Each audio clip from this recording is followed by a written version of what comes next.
હળવદમાં વૃદ્ધ અને વિધવા સહાયના લાભાર્થીઓ માટે કેવાયસી વિશેષ કેમ્પ શરૂ 13 થી 15 જુલાઈ સુધી નગરપાલિકા ખાતે 3 દિવસીય વિશેષ કેમ્પનું આયોજન। મામલતદાર કચેરી અને નગરપાલિકાના સંયુક્ત ઉપક્રમે લાભાર્થીઓને મળશે સ્થળ પર જ કેવાયસીની સુવિધા। આધાર કાર્ડ અને આધાર સાથે લિંક મોબાઈલ નંબર ફરજિયાત સાથે લાવવા સૂચના। ઓટીપી વેરિફિકેશન બાદ સ્થળ પર જ પૂર્ણ થશે કેવાયસી પ્રક્રિયા।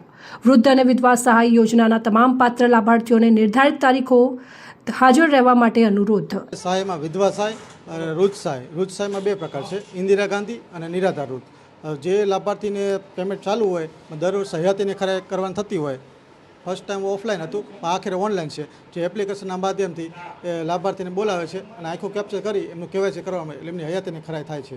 તો એ કન્ટિન્યુ અત્યારે ચાલુ જ છે। તે 3 દિવસના પ્રોગ્રામ છે, 13, 14 ને 15, પછી કન્ટિન્યુ મામલતદાર ઓફિસે ચાલુ જ છે અને તમામ લાભાર્થી વહેલી તકે કેવાયસી પૂર્ણ કરે એવી આશા રાખી।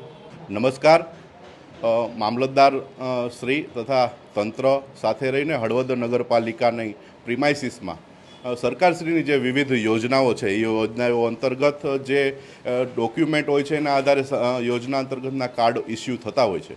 આ કાર્ડની સમયમર્યાદા હોય છે ને સમયમર્યાદા બાદ આને રિન્યૂ કરવાના થતા હોય છે। હાલે જે ગત રોજથી આ રિન્યૂ કરવાની કામગીરી નગરપાલિકા પ્રિમાઇસીસમાં ચાલુ છે।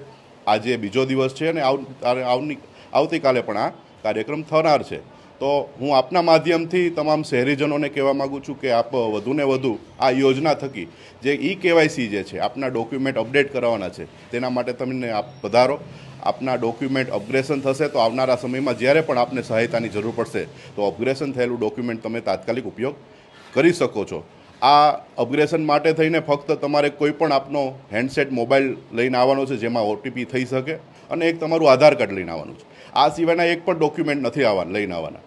સવારના 11 વાગ્યાથી તે સાંજના 5 વાગ્યા સુધી મામલતદારશ્રીના તંત્ર અંતર્ગત અધિકારી અને નગરપાલિકાના અધિકારી આ બંને અહીંયા ઉપસ્થિત રહેવાના છે નગરપાલિકાના પાછળના ભાગમાં। એટલે આપને હું કરબંધ પ્રાર્થના છે કે આપ આ કેવાયસી જે છે જેને આપણે ડોક્યુમેન્ટ આપીને અપગ્રેશન કરાવવાનું છે એના માટે આપ પધારો અને સરકારશ્રીનો જે યોજનાઓ છે તેનો આપણે લાભ ઉઠાવો। અહેવાલ મયુર રાવલ, સંબંધ ભારત ન્યૂઝ, હળવદ।